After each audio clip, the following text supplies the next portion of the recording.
Well, hello everyone, and welcome to the Health Evolution Collective. What a huge honor it is to be here today with Dr. Ken Berrry. And I know there is so many, actually, Ken, I've brought really the whole of Australia, the low carb, keto community, carnivore community to meet you. We're all just as excited to meet you. So thank you for taking the time to talk to us today. Well, thank you, Tracy. It's a pleasure to be here with you. Well, I'm very excited. Before we actually start, I have to show you my top. I love it. Is Which that I the did. one that my daughter Morgan? I think she designed that. Yeah, that's awesome. Yes, I'll have to and tell her to watch this. well, I wear it with pride all the time, and yeah, so I just had to wear it today, obviously. I love So, it. for the people who are watching, if you are a huge fan of Dr. Ken Berrry's, which I know you are, please write in the comments how he's helped you. What are some of the biggest things you've learnt from him? And if we get time, I'll be able to share some of that stuff with Ken before we finish. So. Let me say, Tracy, that's so important. People always discount their own story, but I have had hundreds and hundreds of people reach out to me on social media and say, I just, for some reason, one of your Facebook Lives or a YouTube video popped up on my feed. And I just was watching it. And I was reading the comments. And I read this comment that sounded exactly like I am right now. But the thing was, they're not like that anymore. And that one comment made me go, wait a minute, what is this all about? So everyone, do not be shy. Even those stories that you might prefer not to share in public, that can literally grab somebody, slap them, shake them, wake them up, and change their life. So please do put those comments, put your story in the comments, and share your story everywhere you can. It's very important. Yeah, absolutely it is. Absolutely it is. And speaking of what you share, I've been following your YouTube channel, pretty much from the start. And, I do refer to it so much. If I get a question from a client or, a client just wants to, really delve into something, probably one of the biggest ones I get a lot is, does meat cause cancer? And, what about meat and our kidneys and all that stuff? And I refer to your, YouTube channel so much. It's so informative. There is so much on there. So, please make sure people that you do look. I think if you Google anything around nutrition, there'll be something that, you have an answer to. So thank you very much for that. Yes. But what I found very interesting too is your evolution. And that's sort of where I'd like to start, your evolution and, personally with nutrition, because I know you've had health issues as well. And then how that's affected you as a doctor and evolved, in your work as a doctor. Yeah, back at my most unhealthy point, I was 297 pounds, which made me morbidly obese. I was pre-diabetic with an A1C of 6.2, had chronic daily severe heartburn, reflux, terrible every day, had rosacea, had dandruff, had chronic allergic rhinitis, chronic daily joint pain, gut problems. The list just goes on and on. And it was the morbid obesity that really got me because raised in the southern United States, most of the people who live here are very common sense. And I think it may be that way down further south as well, in your neck of the woods. Things have to make sense. You don't go to a car mechanic who has his front yard full of cars that won't start. You don't take advice from that mechanic. You don't go to a hairdresser whose hair is janked up, right? You're like, nah, I think I'll just cut it myself. And you shouldn't take nutrition advice from a morbidly obese doctor. And so I looked in the mirror. I'm like, I wouldn't listen to me. Why would I expect my patients to listen to me? And so I had to figure out what I was doing wrong and fix it.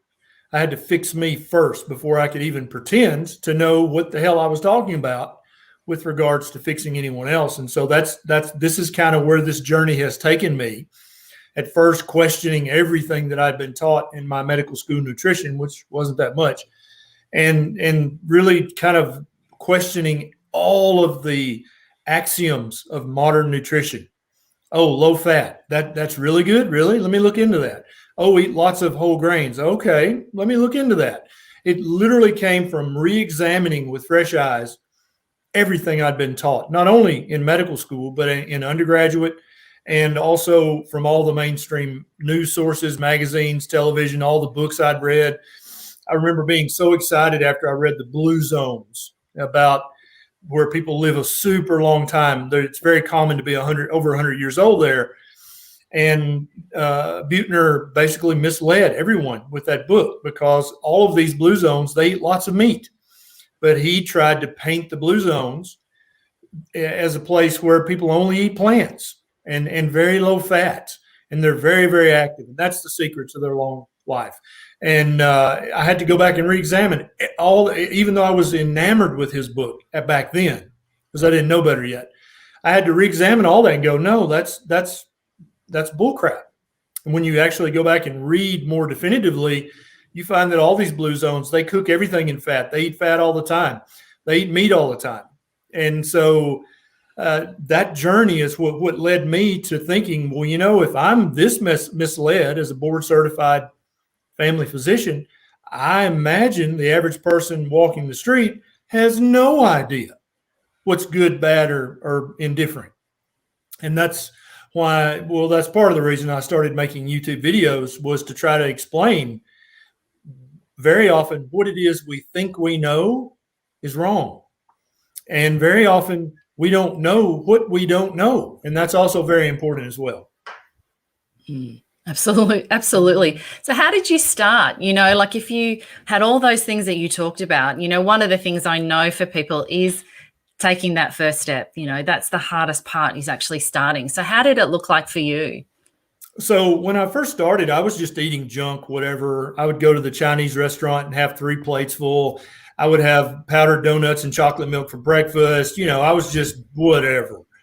And I thought, well, I got to straighten up. And so I went to the American Diabetes Association website, and I read about their recommended diets. And I went back and reviewed all my nutrition notes from medical school. And I can sum all that up in 3 sentences. Eat lots of whole grains, avoid saturated fat, and jog. And so I was like, okay. So I cut out the powdered donuts, and I cut out all that crap, and I ate lots of whole grains, lots of fruits, fruit juice smoothies. I started jogging. I ate lots of whole grains. I avoided all saturated fat, especially bacon. And here's the thing. This is really the wake-up call for me. After 3 months of that, keeping in mind, I was living with me. I knew that I was being compliant. I was doing this. I knew I was. Whereas some of my patients, they may have nodded and smiled, but then not done that. But I was doing it. And my diabetes got no better after 3 months. I had actually gained 2 or 3 more pounds after 3 months of following the American Diabetes Association diet. And that was the epiphany for me. What if it's all wrong? What if this is all some kind of weird fad diet phenomenon where we think that all this stuff is true, when in reality there is a truth, but this ain't it. And so I started reading books like Atkins' Diet Revolution, the Paleo Diet, the Primal Blueprint. And during all that, I started kind of eating a primal paleo diet, and that helped a little bit.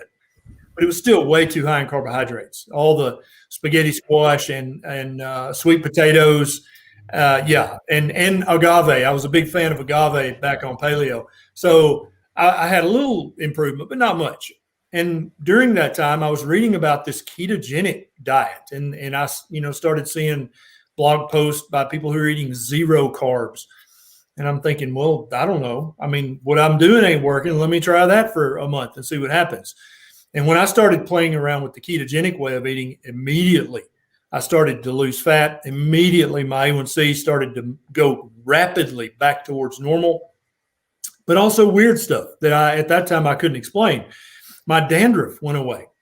My toenail fungus, which was horrendous in my mid-30s, virtually went away. My rosacea went away. My heartburn got 80% better on keto. My knee pain, I injured a knee between high school and college, hurt every day. It didn't hurt anymore. And I'm like, that's got to be from the weight loss. It can't be something magic in this diet, right? And so then I started recommending keto for all of my morbidly obese patients. Many who were scheduled for bariatric surgery, I would say, well, you're on the book for surgery in 3 months. Why not try this for 3 months and see if you can't lose some weight? Because even for bariatric surgery, the less obese you are before you have any surgery, the less chance you have of having complication. That's just a known truth in medicine. And so I'll be like, lose 20 or 30 pounds before the surgery so that you have a better outcome. Well, they would come back in 3 months and say, hey, I've lost like 40 pounds. Do you think if I keep doing this keto thing that I can just not have the surgery? And I'm like, hey, yeah, I think maybe so. And I was still diligently reading and researching because I was afraid of keto at first. I thought it was a 1 to 3 month temporary hack. You could use this for a while to get the weight off and then go back to eating lots of whole grains and lots of fruit smoothies, right? That's because I didn't know. But the more I've researched, and obviously all of us, as we look at the actual research that's out there, low carb, keto, ketovore, carnivore, they're all very safe. They're all very well researched. They are indeed what I've now started calling the proper human diet. That is how human beings are. That's how we're designed to eat. That's how we should eat. And if we don't eat that way, we will suffer from chronic diseases. Yeah. So how does that actually happen? Look, so how did that happen? Why did that happen? Yes, you lost weight. Is it just because of restricting calories? Is that what happened? No, I don't think that's it at all. I definitely didn't restrict calories.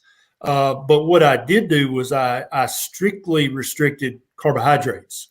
I eliminated all of the high glycemic, some people call them fast carbs. I eliminated those completely. All the processed grains, all the sugar, added sugar, all that kind of stuff. And I found that when I eliminated the slower carbs, like whole fruit and like, whole grains and stuff, it helped even more. And so what I think I was doing and what it looks like I was doing based on the research was I was returning my blood sugar levels. First of all, that was the first step, back to normal. Secondly, I was returning my insulin levels, which back then I didn't even know to check a C-peptide or fasting insulin. I would have been that doctor who said, what the hell do you want that for? I don't even know what that means. But now I know very well what it means. But if I could go back in time and check my C-peptide from 10 years ago, I guarantee you it would be sky high. And so by severely restricting the carbohydrates, I was lowering my insulin level back down to normal. And when your insulin level is normal, that's when you can actually burn stored fat as fuel. When your insulin is chronically high, or when you spike it up high 4, 5, or 6 times a day with meals and snacks that are high in carbs, it's impossible to burn fat. You can run on the treadmill all day and you're just not going to burn fat. You will increase your hunger. You might increase your metabolic rate a tiny bit, but you're not going to tap into your stored fat until you get the insulin level back down to normal. And then also I think I was decreasing the chronic inappropriate inflammation in my body. Rosacea is an inappropriate inflammation. Dandruff comes from the overproduction of skin cells on the scalp. We all have the fungus that the shampoo companies blame the dandruff on, but we all don't have dandruff. It's only if you're chronically inflamed and chronically have hyperinsulinemia do you actually have the dandruff. And I got a YouTube video about that. The heartburn, I think, went down when got 80% better on keto for the same reasons. My chronic joint pain got better because I wasn't having autoimmune responses to different parts of my own body that my immune system shouldn't be attacking. It was so confused by the crap food I was eating that it was attacking parts of me that it shouldn't have been attacking. And so once I got my blood sugar back to normal, got my insulin back to normal, and got my chronic inappropriate inflammation back under control, it allowed my body to just heal and go back to normal. And I think that's a very important point, especially for people to understand who have a long list of chronic diseases. That's not normal. And you may know that. You may go, well, yeah, hell, I know it's not normal to be sick all the time. But no, really, hear me.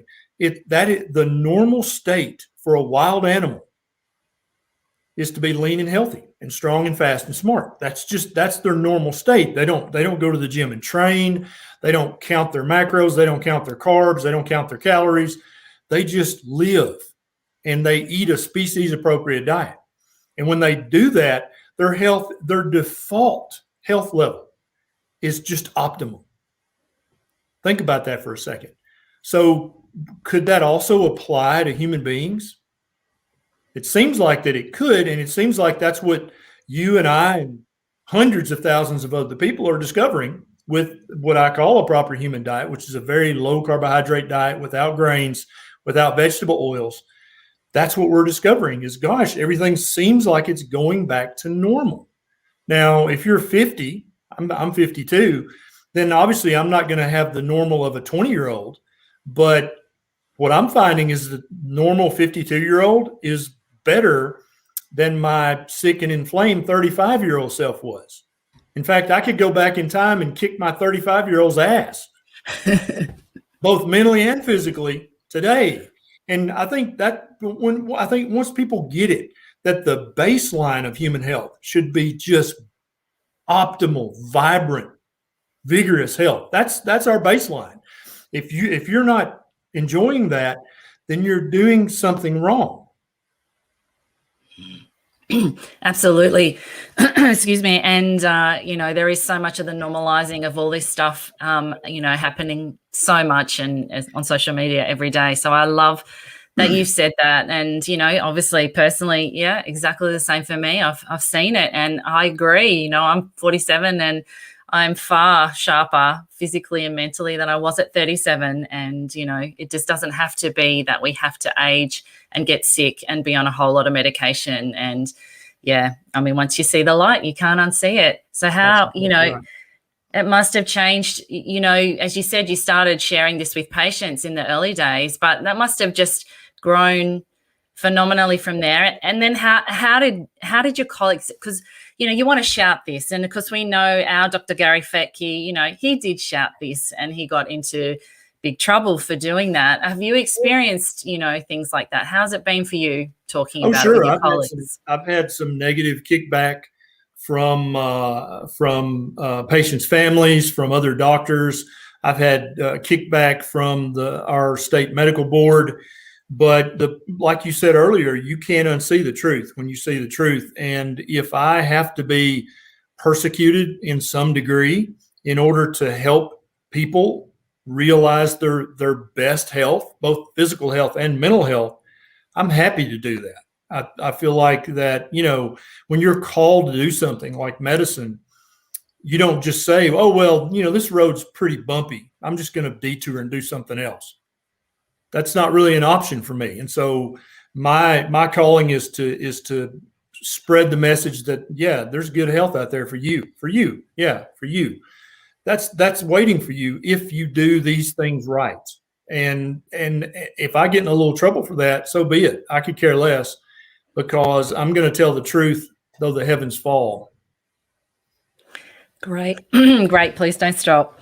So what do you see, when you do share it with your patients, what have you seen are the biggest challenges? Has there been some common challenges, your patients have found?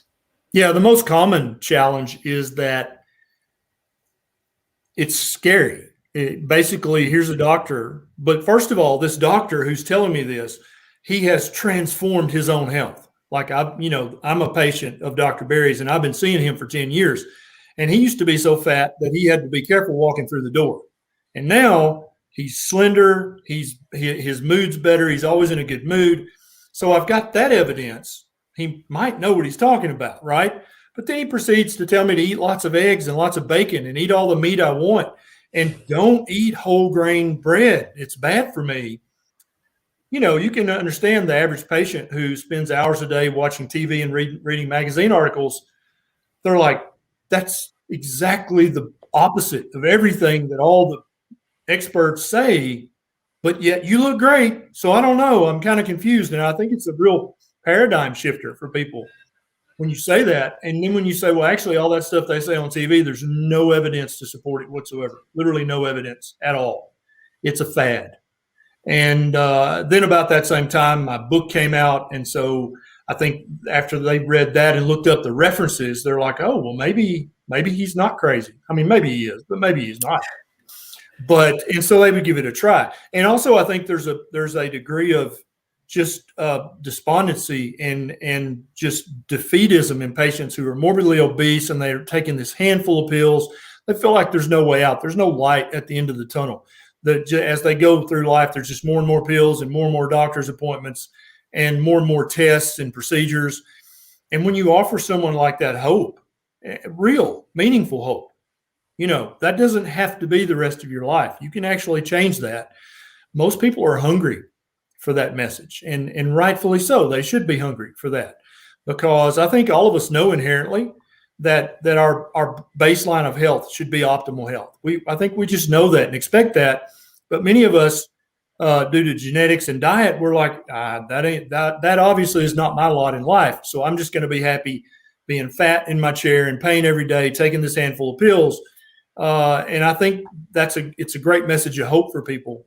And I think that's a big part of why keto is spread so far and wide, basically by word of mouth, is because it does offer hope, firstly, but secondly, it delivers. And that's the beauty of keto. You might sell somebody on Weight Watchers, right, and sign them up for the $3 a month thing or whatever. You might sell them on Jenny Craig or this or that, or they might buy this weight loss book. But it's in the yard sale for 50 cents, in a month or two, and they're right back to eating the old way. But with keto, that doesn't happen. Very, very, very often, they're like, whoa, I'm actually getting immediate results. And the longer I do this, the more results I get. And so I think that its first thing is the hope. And then secondly, keto delivers on what we promise. We're not just saying this stuff to trick you. None of us work for a multi-million-dollar advertising corporation. None of us have a sponsored deal with, anybody. We're just saying, hey, this changed my life, and this can change your life too. Yeah, absolutely.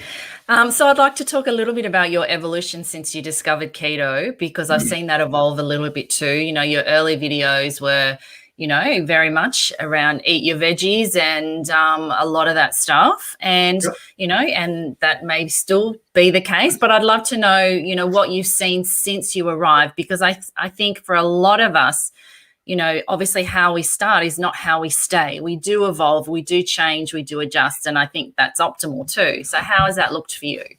Yeah. When I first started really believing in keto and teaching my patients about it, I was still a strong believer in the magical phytonutrients that I believed all plants contained. 100% believe that. I don't care what you do, you got to eat your veggies. I believe that 100%.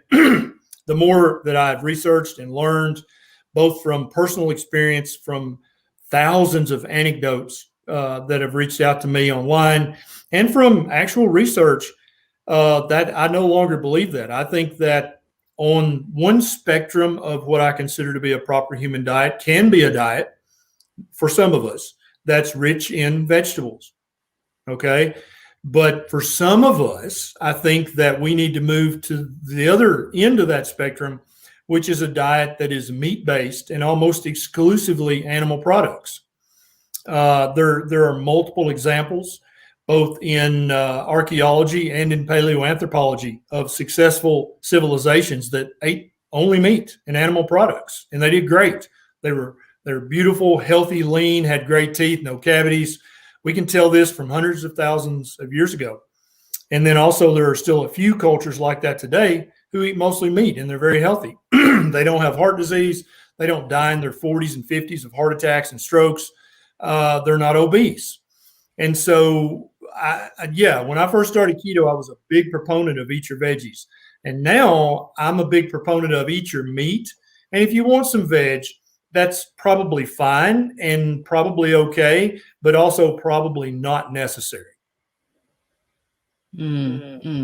Yeah, well, I kind of was watching it for a while and, listening to you and Dr. Shawn Baker and a few people, and it was very curious because I was the same. I started out the classic keto and lots of veg and green veg and all of that. And then I was diagnosed partway through last year with Hashimoto's. And of course, that again led me to you and your beautiful wife who has that, and she shares a lot of stuff around that. And Yeah, I went carnivore, and I went pretty strict for about 6 months, even dairy as well, because of the link with Hashimoto's and dairy. And yeah, it's things have improved, and I feel fantastic. And I kind of say now that I'm be 80-90% there. And it's what's interesting for me is if I do feel like something, it's not the veggies, I just don't miss them, but it may be a bit of in-season fruit or even some sweet potato. For me, it's kind of the higher carb, which is surprising because I kind of didn't have any of that for so long, but I feel really good doing that, and it sort of fits well with me. And I think it just sort of shows it's very much, there's a general probably diet that would work for 80% of people, and then it's kind of gets a little bit individual from there. Is that what you would say? Yeah, I think that's roughly true. The more I've read Dr. Gundry's book, I've read Dr. Saladino's book. I try to read all the nutrition books out there. And I agree with both of them. I think that there are plants that do not want us to eat their seeds. So I think they put plant toxins in their seeds. They put plant toxins in their leaves. Some of these can be cooked away. Some of these cannot. Some of us react very violently to. Others of us seem to not really react much at all to it. And I actually agree with Saladino that plants intend for you to eat their fruit and berries. They intend for you to do that. And so they don't put the phytochemical toxins in the fruits when they're ripe. And that makes a lot of sense. However, I think that on a daily basis, we should still continue to eat a very, very low carbohydrate diet.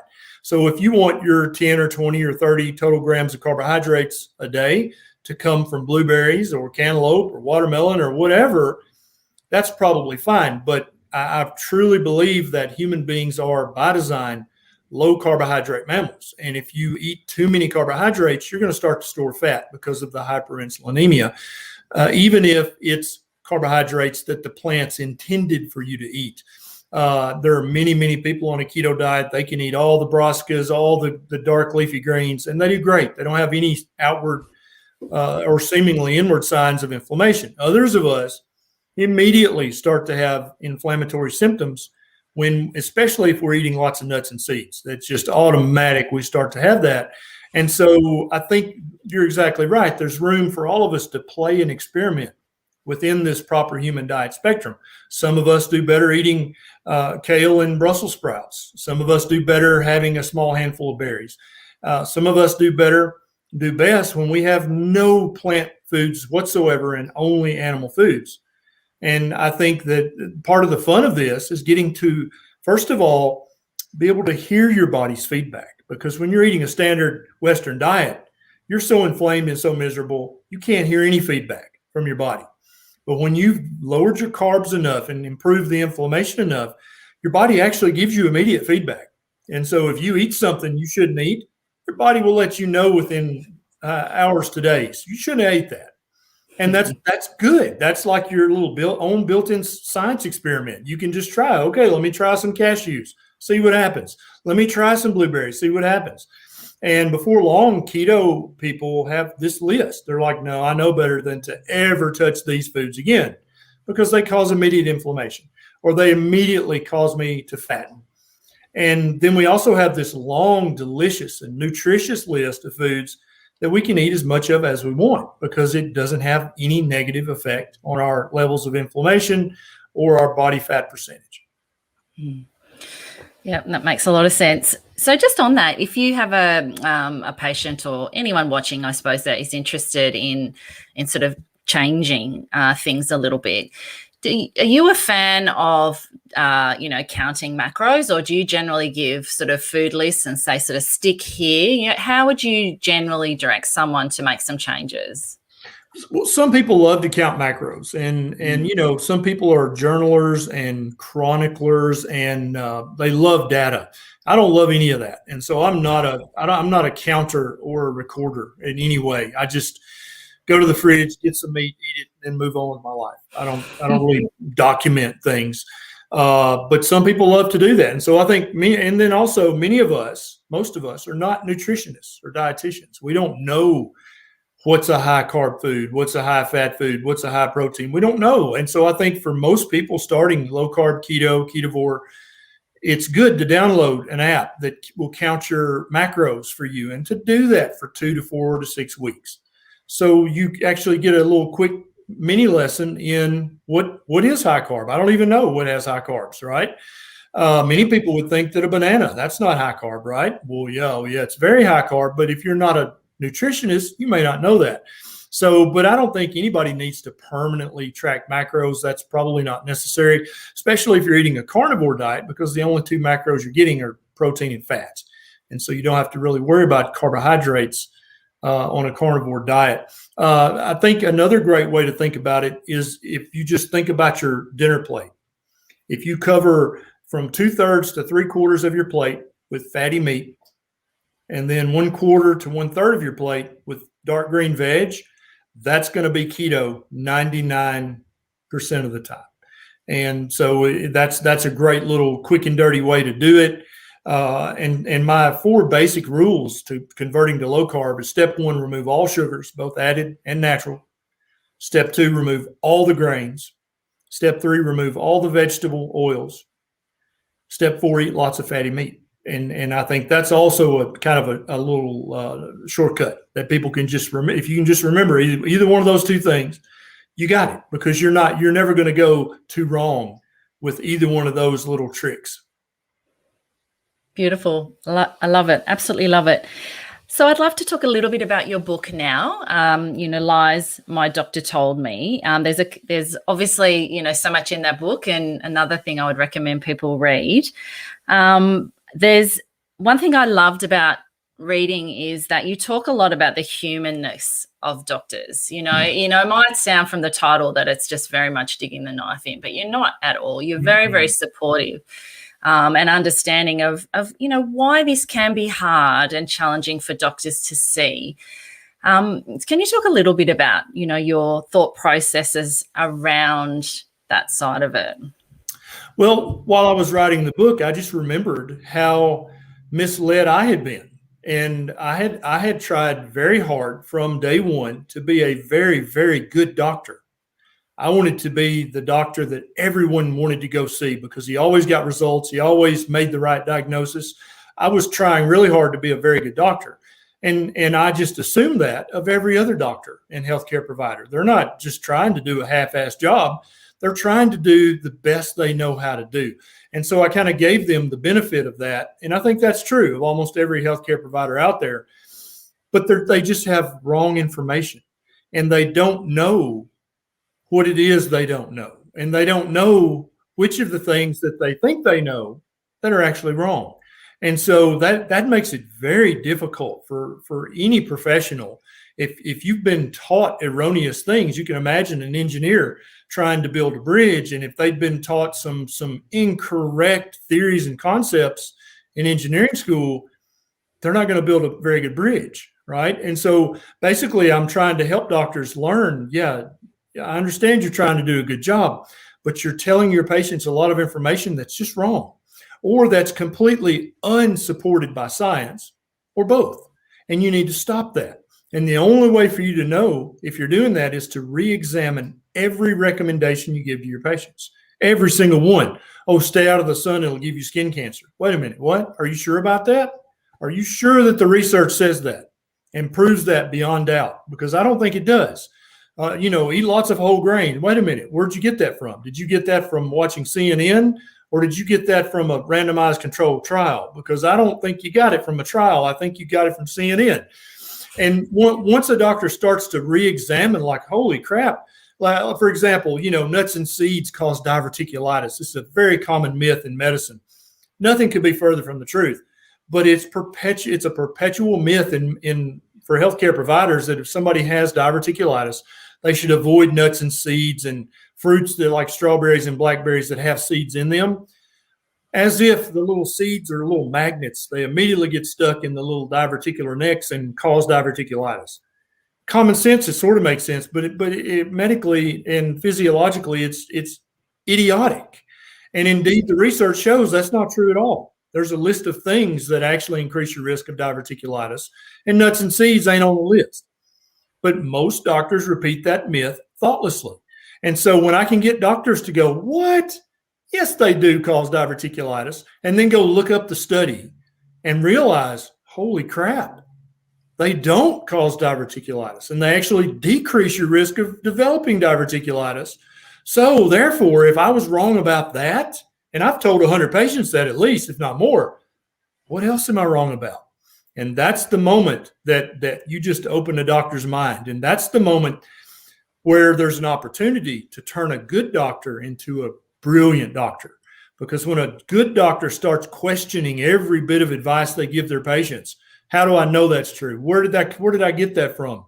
Is there a study that definitively shows that? When a doctor starts asking themselves those questions internally, that's where a brilliant doctor is created. And that really actually was my ninja level goal for this book, was to help doctors. Because if I help one patient, then I've helped one person. But if I help one doctor shake off the shackles of misinformation and false paradigm thinking, then not only have I helped that doctor, but I've helped every single one of the patients that doctor will see for the rest of her or his career. And that's really my goal, is to wake healthcare providers up and say, why are you giving that advice? That's stupid. You're lying to your patients. Because once I've woke up a healthcare provider, I have access to all their patients they ever see for the rest of their career. Yeah, absolutely. Can be very confronting and, scary as human beings. We don't like to admit that maybe we've been wrong or been, sort of going down the path of wrong information, but it is very much what we need to do as human beings, I think, to evolve and see things and change. And yeah, fantastic. I love that. And I think too, from the patient side, because I see this a lot, particularly with older generations, what their doctors say is it. There's a bit of a God complex thing going on there. And, certainly, with a lot of the older people that I'm with, they will not question what their doctors say. So from the other perspective, it's really important that we do that too. And that will help, doctors to see beyond their conditioned thought as well. Absolutely. Yeah. Yeah. Nisha's grandmother, our little abuelita, she still has her whole wheat toast, and she won't eat egg yolks because her doctor said not to. It's bad for her heart. And Nisha will try to talk to her and get her to watch one of my YouTube videos, and she'll say, he doesn't know everything, because her doctor, she almost he's achieved this demigod like status. And I think many older people really hold their doctor's opinion in very, very high esteem. And if a doctor is cognizant and thinking, then that's probably okay. But I really think that the doctor-patient relationship should be viewed by everyone as a partnership, and not really as the doctor knows everything and I just do as I'm told. I don't think that's a healthy relationship. Just like it wouldn't be a healthy relationship to just blindly believe everything your mechanic said. Or, your dentist said, oh, I need to pull all your teeth and make a set of dentures for you. That's best for you. Are you just going to blindly believe that? No, you're going to get a second opinion. And I think that we do need to listen to our doctors, but our doctors need to understand. I don't think a lot of doctors realize how much their patients idolize what they say and what the messages they impart. And if they realize that, they would be much more careful in the advice they give their patients. Mm-hmm. Yeah, absolutely. So I'm conscious of the time. If you've got a little bit more time, I'd love to just focus on a couple of the chapters in your book. And then sure. I've had just see if I can pick out a couple of questions that you might be able to answer. Mm-hmm. But one of the chapters in your book is called Your Bones Deserve Better. Can you talk a little bit about what that means, particularly because it's an issue, for aging, certainly here in Australia, our aging population with brittle bones, osteoporosis, sarcopenia. Yeah, but osteopenia and osteoporosis are epidemic in modern society. And definitely part of it is our lack of being active and doing weight-bearing exercise. That definitely plays a part. But the vast majority of it comes from our diet Now, if you smoke, you triple your chance of osteoporosis. So stop smoking. Come on. Why are you even watching a health related show if you're going to smoke? Just don't do that. Go drink a beer and smoke and jump off the cliff. I don't know, because it's slow suicide. But if you're truly interested in your health and you want to have the strongest bones you can have, then not only are you going to do weight bearing exercise, because that's vital, but you're also going to realize that your bones are not made of calcium. That's a very common myth. And the companies that make osteoporosis medication, they would love for you to believe that too. Your bones are actually made of protein. They're made of amino acids. And then your body uses calcium and other minerals to solidify and strengthen this protein matrix. And so there's actually a belief out there in the vegan community that eating meat will weaken your bones because it makes your urine acidic, and the acidity will leach calcium from your bones, as if your bones are only made of calcium, nothing else. But they forgot that your bones are actually made of protein. And eating a high protein animal-based diet is going to give your body all the building blocks it needs to make very strong bones. You also need to be mindful of your electrolytes and your minerals, such as calcium, because they do matter as well. But if you're eating a low protein diet, you're never going to have the strongest bones that you could have otherwise, because your bones are made of protein. And there's probably someone watching right now going, no, they ain't. Look it up. There's a chapter in my book about it. Just on that with getting calcium, it was certainly something when I took out dairy and, I was a little bit concerned about how I, did get calcium in my diet. If we eating carnivore and we're eating, like I was eating sardines and things like that occasionally, and, organs and all of that, do we need to take a supplement? Do we need to eat certain foods to make sure we, get calcium? Or do you think the protein in the diet is enough? It's a very individual question, I know. It is, and that's okay. So I think calcium is going to fall into the same category as vitamin C and many other vitamins and minerals. When you're eating a high carbohydrate diet, you need to really focus on trying to get a lot of vitamin C. And as you eat lower and lower carb, you don't have to really focus on that. And so I've been a carnivore for the last 19 or 20 months.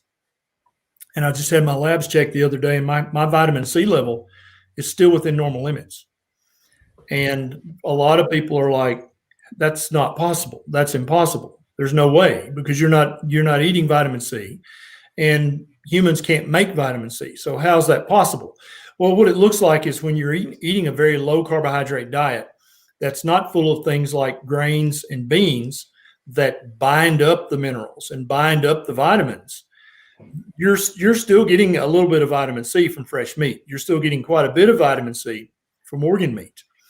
And when you're eating a very low carbohydrate diet, which by definition is exquisitely a low sugar, low glucose diet, you don't need as much vitamin C. And I think the same thing is probably going to turn out to be true for calcium and several other of the vitamins and minerals. You just don't need to worry about getting that mega dose of vitamin C. You don't need to worry about, am I getting 1,000 milligrams a day of calcium or not? I don't think you need that.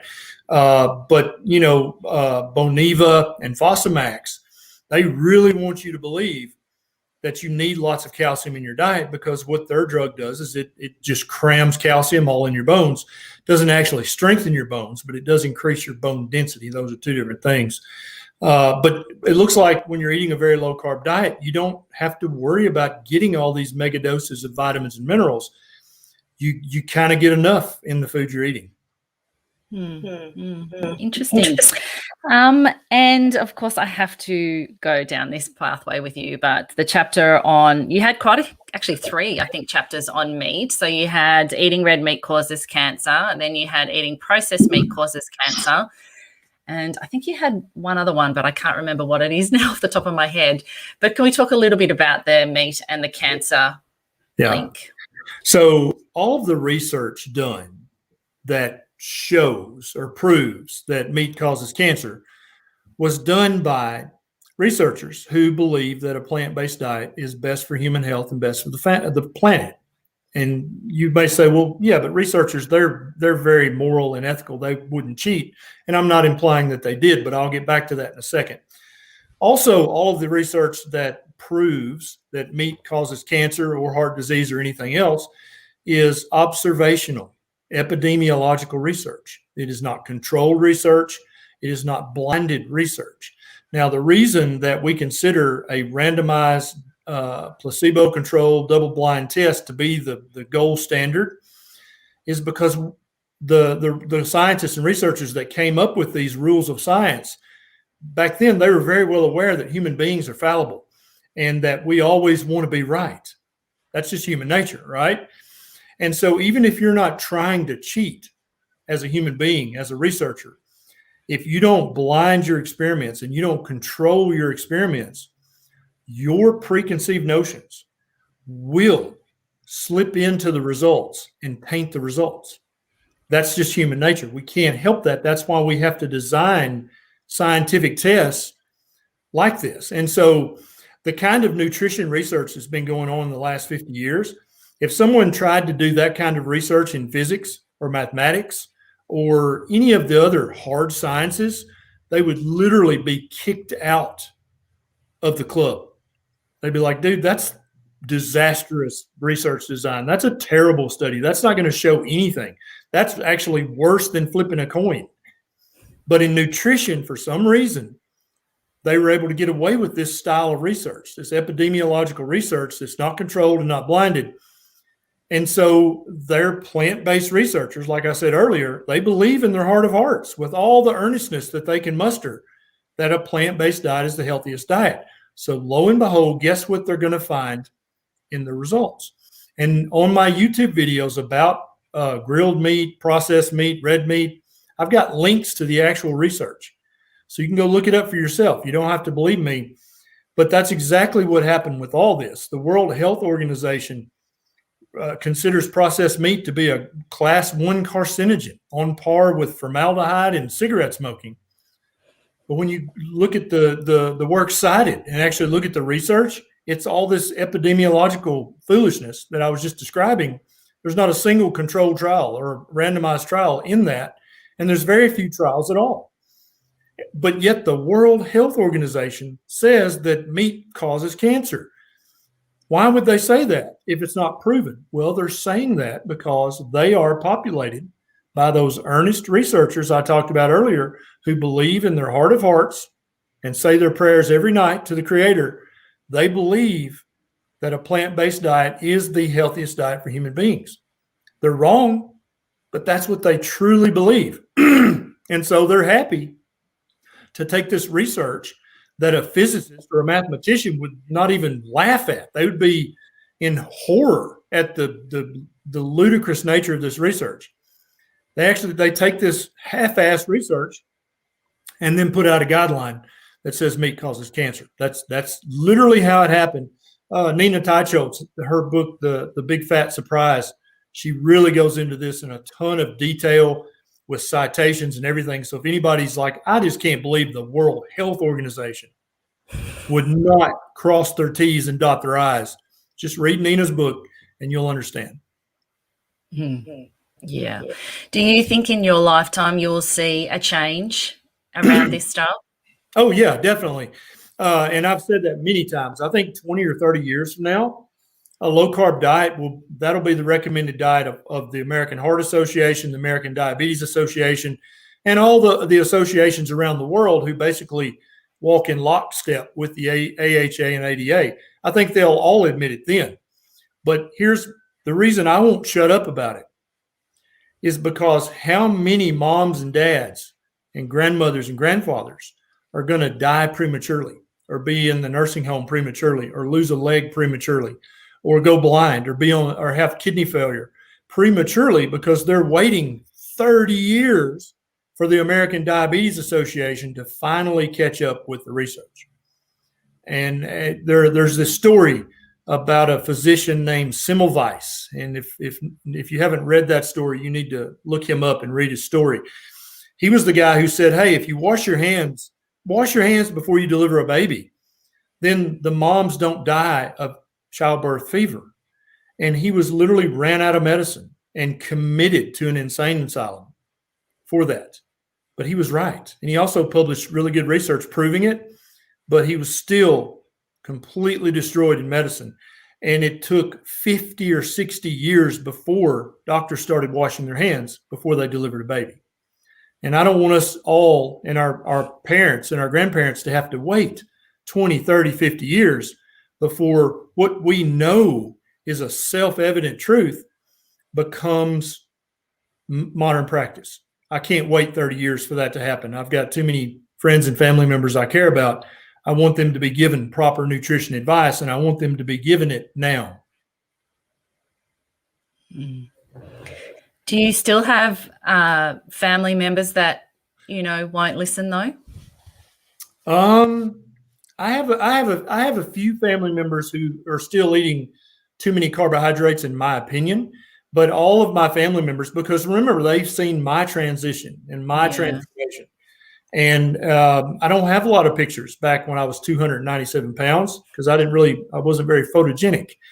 But they remember seeing me. And so they listen. And then also, they know I've got the YouTube and the book. And so they're like, well, I don't know, maybe he's smart, so we better listen to him. But almost all my family members are eating much lower carb than they were before. But some of them are still not up to my standards. Okay, room for improvement. I've got a client who is, reversing her type 2 diabetes and obesity, and she's been carnivore, probably about 7 or 8 months now, and she's just doing amazingly well. And, the other day she said to me, oh, it's so funny what people say to me, like, they're looking at me, they can see, the changes in me. And it's like, well, when are you going to stop this diet and go back to eating normal? And she's just like, what do I say? What do I say to them, when they say that to me? It's like, crazy. That's my answer. Why would I do that? Why would I start poisoning myself again? I wasn't having fun back when I was a fat diabetic and was chronically poisoning myself. That was no fun at all. I'm having fun now. Yeah, fantastic. Well, maybe while I have a little look through all the questions and find some questions for you, do you mind just sharing, maybe, a little bit of wisdom, from you that everybody could take? I mean, there's so much you've already shared, but just some amazing little wrap up. I don't know. Give me a hint. Lead me down a path and I'll go. Maybe about the way to see it, or the way, for someone who might be just on that cusp of taking that first step, or someone who's just sort of stuck and just can't see a way out. Yeah, it can be very, very discouraging when you're there, when you're sick and inflamed and fat and diabetic, and you're like, there obviously can't be any hope, or my doctor would have told me about it, or my dietitian would have told me about it, or my endocrinologist would have told me about it. So there must not be any hope. And I think that's one of the most powerful reasons that everyone who's reversed their type 2 diabetes with keto or carnivore or low carb, you need to be sharing your story more often than you're comfortable with. Because I know you feel like a preacher standing on your soapbox on the corner, trying to preach the gospel and everybody ignoring you. But that's literally what it's going to take for some people, because they have given up hope. They don't have any hope at all that there's a way out.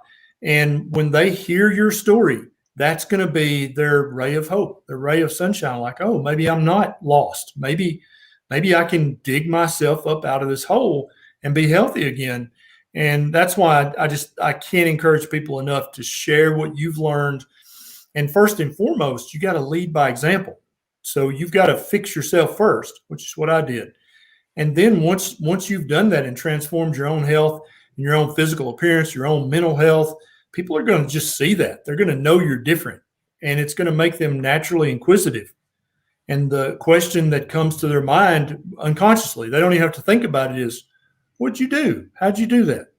And once they ask you that question, that means the door is wide open. Then you're no longer standing on your soapbox on the street corner. You're now invited into their living room to sit down, and they're eager to hear what you have to say because they've seen your personal transformation. Yeah, amazing. Lovely. So I have a few questions and I'm just going to ask you, and you can choose obviously to answer or not, or say next or whatever. There's a question here from Debbie. I want to know how I can deal with dawn phenomena with being a keto diabetic. Yep. So I've got a YouTube video about this. You obviously haven't watched that yet. Here's the short take on that. The dawn phenomenon is a completely natural, normal, and healthy phenomenon. It happens to every single mammal on the planet every single morning.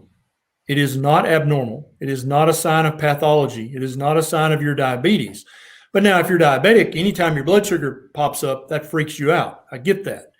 But the dawn phenomenon is a normal part of you waking up and beginning your day.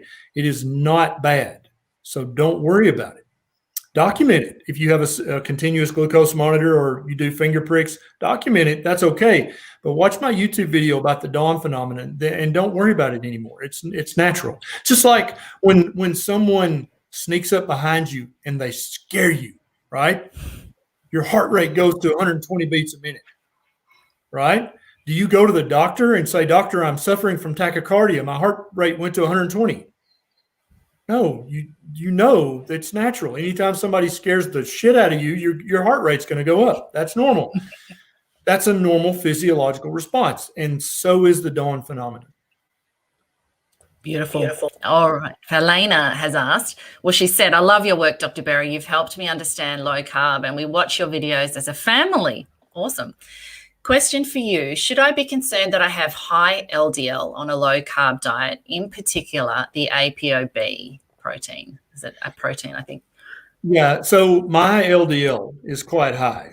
The last time I had it checked, it was 250 in the US units. I think you guys may measure it differently down there.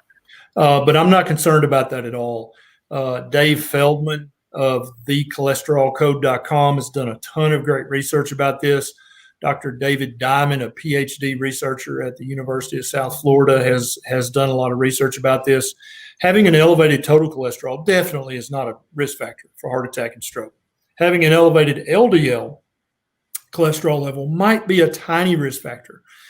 But when you compare it to having high blood sugar or high insulin or an elevated A1C, it's inconsequential compared to those risk factors for heart disease and stroke.